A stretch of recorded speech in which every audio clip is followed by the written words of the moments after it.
अस्सलामुअलैकुम दोस्तों, मैं मोहम्मद सज्जाद अंसारी एक नए वीडियो के साथ आपकी खिदमत में हाजिर हुआ हूँ। उम्मीद है कि आप सब खैरियत से होंगे। आज के वीडियो का उन्वान है उर्दू नावल का आगाज़ व इर्तिका। ये वीडियो बीए के तलबाओं के लिए, बिलखुसूस उन तलबाओं के लिए जो मगरबी बंगाल के कॉलेजों और यूनिवर्सिटियों में CBCS पैटर्न के तहत पढ़ाई कर रहे हैं, उनके लिए है। आपसे गुजारिश है कि अगर आप हमारे चैनल पर नए हैं तो बराए मेहरबानी सब्सक्राइब करें और बेल आइकन को भी दबा दें ताकि हमारे वीडियोस का नोटिफिकेशन सबसे पहले आप तक पहुंचे। आइए आगाज़ करते हैं आज की इस नशिस्त का, जिसका उन्वान है उर्दू नावल का आगाज़ व इर्तिका। नावल का आगाज़। सबसे पहले हम लोग नावल का आगाज़ देखते हैं कि नावल क्यों कर आगाज़ हुई। उर्दू में नावल दास्तान की इर्तिकाई शक्ल है। अदबी असनाफ ज़िंदगी के तकाज़ों और हालात के ताबे होती हैं। ज़माने की तकाज़ों की वजह से नई असनाफ अदब पैदा और ख़त्म हो जाती है। देखिए, यहाँ तक क्या है कि नावल दास्तान की इर्तिकाई शक्ल है, यानी कि दास्तान में तब्दीली हुई, डेवलपमेंट, जो तरक्की हुई, दास्तानों में जो काट छाँट हुई, माफ़ौकुल फितरत अनासिर हटा दिए गए, उसकी तवालत को ख़त्म कर दिया गया, तो उसके बाद जो किस्सा बचता वही नावल है, तो उसकी इर्तिकाई शक्ल है। और अदबी असनाफ जो है वो ज़िंदगी के असनाफ माने किस्म, ये सिन्फ की जमा है। तो अदबी असनाफ जो है ज़िंदगी की जो तकाज़े होते हैं, जैसे जिस ज़माने में 18वीं सदी में दास्तानें हुआ करती थी, क्योंकि उस ज़माने की तकाज़ा ही वो था, मसरूफ़ियत बहुत ज़्यादा थी, खाली औकात थे, तो वो दास्तान हुआ करती थी। लेकिन जब 1857 के बाद बगावत हुई और फिर वर्क पलट गया, हालात बदल गए, तो फिर तकाज़ा बदल गया ज़िंदगी का, इसलिए फिर नावल वजूद में आए और फिर अफसाना, इस तरह से। तो ज़िंदगी के हालात के ताबे होती हैं, मतलब हालात अगर बदलती है, तकाज़े अगर बदलते हैं, तो असनाफ ख़त्म भी होते हैं और नए असनाफ पैदा भी होते हैं। नावल की पैदाइश भी ज़माने की तब्दीलियों और तकाज़ों के बमूजब हुई, बमूजब माने तहत। उर्दू में पहले दास्तानें हुआ करती थीं जिसमें कहानी दर कहानी होता था, मुहय्यरुल अक़ूल और माफ़ौकुल फितरत वाक़यात होती थीं। लेकिन जब ज़माना बदला, यानी 1857 ईस्वी के बाद हिंदुस्तानी ज़िंदगी में इनकलाबी तब्दीलियाँ पैदा होने लगीं और बदले हुए हालात और हकीकी ज़िंदगी के मसाइल देखने और उसके मुताबिक ज़िंदगी को बदलने की ज़रूरत महसूस हुई, तो ऐसे किस्से लिखे जाने लगे जो हकीकी ज़िंदगी को पेश कर सकें। वक्त भी कम था, लिहाजा गैर ज़रूरी तवालत को भी तर्क कर दिया गया। इसी मुख्तसर और हकीकी किस्से को नावल कहा गया।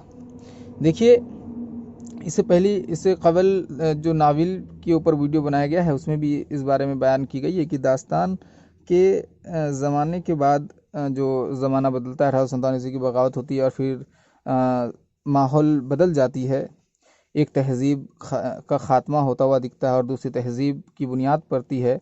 ज़िंदगी के हालात बदल जाते हैं तो फिर मसरूफ़ियत ख़त्म हो जाती है, तो दास्तानों की ही कोख से नावलों की वजूद होती है, क्योंकि दास्तानों की तवालत को और माफ़ौकुल फितरत अनासुर को हटा करके नावल की वजूद अमल में आती है। अब देखिए नावल का इर्तिका, यानी नावल आगाज़ होने के बाद किस तरह वो तरक्की करती है मंजिल दर मंजिल। उर्दू अदब में नावल का आगाज़ अंग्रेज़ी अदब के असर से हुआ। डिप्टी नज़ीर अहमद की मरातुल उरूस 1869 ईस्वी में शाये हुआ। इसे उर्दू का पहला नावल ख्याल किया जाता है। इन्होंने मुतअद्दिद नाविल लिखे जिनमें बिनातुन्नाश, तौबतुन्नसू, अय्यामा, इब्नुल वक्त और रोयाए सादिका इनका शाहकार है। तो डिप्टी नज़ीर अहमद को उर्दू का पहला नाविल निगार शुमार किया जाता है। आपसे गुजारिश है कि आप इस वीडियो को देखने के बाद इस उन्वान नाविल के हवाले से मौजूद सवालात अपनी कापी में ज़रूर बना लें। जैसे उर्दू के पहले नाविल निगार कौन हैं, तो नज़ीर अहमद। उर्दू की पहली नाविल कौन सी है, तो मरातुल उरूस कब शाये हुई, 1869। इस तरह से आप देखते भी चलें और मौजूद सवालात भी बनाते चलें, क्योंकि आपके इम्तिहान में मौजूद सवालात पूछे जाते हैं, इसका भी ख्याल रखें। आगे देखिए, नज़ीर अहमद के बाद रतननाथ सरशार ने इस सिन्फ को आगे बढ़ाया। इन्होंने बहुत से नाविल लिखे जिनमें जामे सरशार, पी कहाँ और कड़म धरम वग़ैरह खुसूसी अहमियत के हामिल हैं। तो नज़ीर अहमद के बाद जो सबसे अहम नाविल निगार का नाम आता है वो है रतननाथ सरशार, और इनके अहम नाविलों के नाम आप देखिए। लेकिन फसाना आज़ाद इनका शाहकार है, यानी कि इन्होंने बहुत से नाविल लिखे हैं, लेकिन फसाना आज़ाद जो है इनकी सबसे शोहरत याफ्ता नाविल है। और यूँ कहना भी गलत नहीं होगा कि फसाना आज़ाद सबसे ज़्यादा मकबूल उर्दू की सबसे ज़्यादा मकबूल नाविल में से एक है।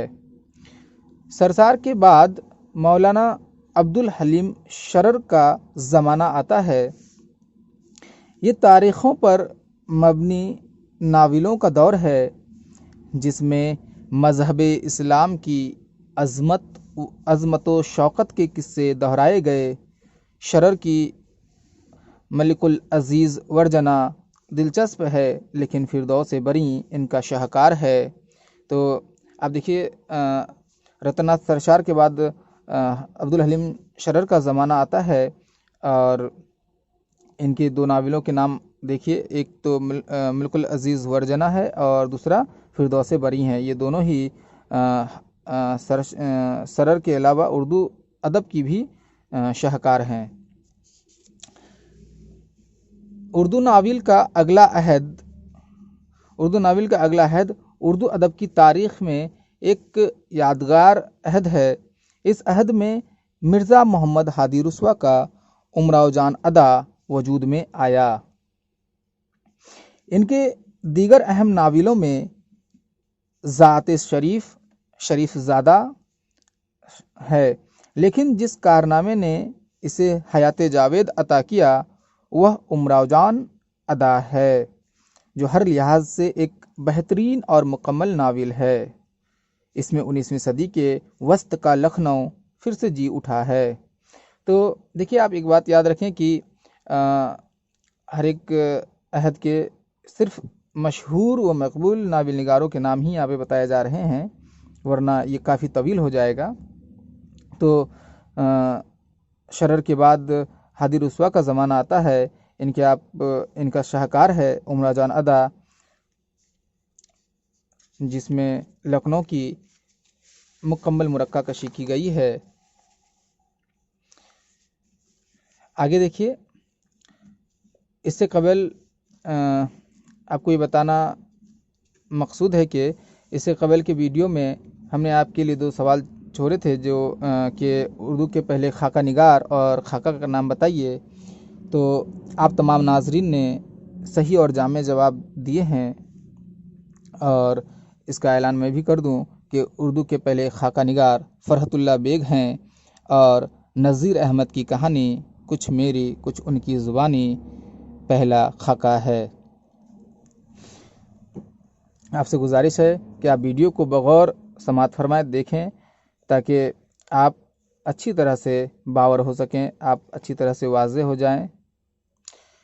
इसके बाद उर्दू नाविल की दुनिया में एक ऐसे फ़नकार ने कदम रखा जिसके जादुई कलम को छूकर उर्दू नाविल कुंदन हो गया। ये प्रेमचंद हैं, जिन्हें जदीद उर्दू नाविल का मुजीद कहना मुनासिब होगा। मुजीद यानी बानी, کسی چیز کا بنیاد رکھنے والا۔ تو ہادی رسوا کے بعد جس فنکار کا دور آتا ہے وہ ہے پریم چند۔ تو پریم چند کو جدید ناول کا مجید یعنی بانی کہنا مناسب ہوگا۔ اس وقت جو مسائل درپیش تھے انہوں نے ان کو اپنے ناولوں میں جگہ دی اور ادب کو نئی سماجی حقیقت نگاری سے آشنا کیا۔ ان کے یہاں نئی تکنیک بھی نظر آتی ہے۔ ان کی انسان دوستی نے اردو ناول کو ہر دل عزیز بنایا۔ انہوں نے مختلف ناول لکھے جن میں گودان، میدان عمل، بازار حسن، گوشائے عافیت اور چوگان ہستی وغیرہ ممتاز ہیں۔ پریم چند کے زمانے میں ہی ترقی پسند تحریک کا آغاز ہو گیا تھا۔ اس تحریک نے محنت کشوں کے مسائل کو ادب میں داخل کیا، زندگی اور ادب کے رشتے کو اجاگر کیا۔ اس تحریک کے زیر اثر متعدد مؤثر ناول لکھے گئے جن میں سجاد ظہیر کی لندن کی ایک رات، قاضی عبدالغفار کی لیلا کے خطوط، عصمت چغتائی کی ٹیڑھی لکیر، قرۃ العین حیدر کی آگ کا دریا اور کرشن چندر کی شکست وغیرہ قابل ذکر ہیں۔ دیکھیے، پریم چند نے جب اردو ناول نگاری میں قدم رکھا، ناول کی دنیا میں قدم رکھا، اس وقت تک اردو ناول اپنی ارتقائی شکل ہی طے کر رہی تھی، اور پھر پریم چند آ کر کے اردو ناول کو حقیقت نگاری سے آشنا کراتے ہیں اور ناولوں کے فن میں بھی کافی ترقی کرتے ہیں، ناول کی حیت میں اور ناول کی فنی چاشنی میں کافی اضافہ کرتے ہیں پریم چند۔ اور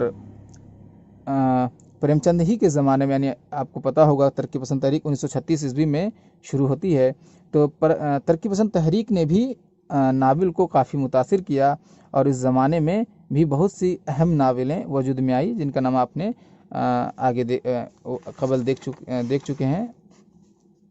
آپ سے گزارش ہے کہ آپ کمنٹ باکس میں پریم چند کا اصل نام لکھیے اور یہ بتائیے کہ سجاد ظہیر کون تھے۔ آپ کے لیے اس ویڈیو کی طرف سے 2 سوال آپ کے لیے کہ پریم چند کا اصل نام کیا ہے اور سجاد ظہیر کون تھے۔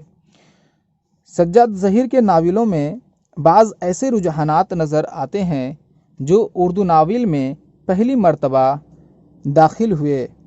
انہوں نے پہلی بار شعور کی رو کی تکنیک کا استعمال کیا۔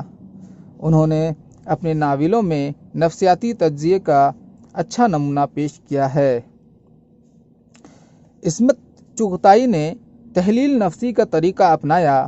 انہوں نے متوسط مسلمان گھرانوں کے لڑکے لڑکیوں کی جنسی مسائل کو نہایت فنی خوبی سے پیش کیا۔ کرشن چندر نے زیادہ جوش و خروش سے اشتراکی خیالات کا پرچار کیا۔ قرۃ العین حیدر نے شعور کی رو کی تکنیک کو بام عروج پر پہنچایا۔ دیکھیے، بعض محققین کا خیال ہے کہ سجاد ظہیر کی ناول میں شعور کی رو کی تکنیک پائی جاتی ہے اور بعض کا خیال ہے قرۃ العین حیدر کی، لیکن آپ اس کا لب لباب یہ جانیں کہ شعور کی رو کی جو تکنیک ہے وہ قرۃ العین حیدر کے ہی ذریعے بام عروج پر پہنچایا۔ اردو ناول کے نقطۂ نظر سے 20ویں صدی کا نصف آخر کافی زرخیز رہا۔ تقسیم ملک کے بعد نئی سرحدوں کے دونوں طرف کشت و خوں کا جو بازار گرم ہوا، اس نے فنکاروں کو ہلا کر رکھ دیا اور ان کی تخلیقات میں ان خونی واقعات نے جگہ پائی۔ اس کا دائرہ پھیلتا گیا اور اس دور کے تمام مسائل و مصائب ناول پر پوری طرح حاوی ہو گئی۔ اس دور میں عبداللہ حسین کی اداس نسلیں، شوکت صدیقی کی خدا کی بستی، حیات اللہ انصاری کی لہو کے پھول، راجندر سنگھ بیدی کی ایک چادر میلی سی، بلونت سنگھ کی معمولی لڑکی، قاضی عبدالستار کی شب گزیدہ اور انور سجاد کی خوشیوں کا باغ وغیرہ جیسے مارکا آرا ناول وجود میں آئے۔ دیکھیے یعنی جب آزادی تقسیم ہوا، ملک کا تقسیم ہوا، ہندوستان اور پاکستان بن گئے، تو دونوں ہی طرف جو مار کاٹ ہوئے، جو دنگے فساد ہوئے، اس نے فنکاروں کے ذہنوں کو جھنجھوڑ کر رکھ دیا۔ ان دونوں ہی طرف، ہندوستان اور پاکستان دونوں ہی طرف جو ناول وجود میں آئے ان میں وہی واقعات پوری طرح سے سانس لیتے ہوئے نظر آتے ہیں۔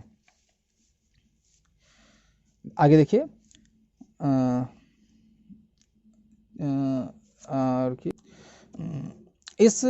اس مختصر سے خاکے میں صرف چند مقبول و مشہور ناول نگاروں کے نام مع تصانیف گنائے گئے ہیں۔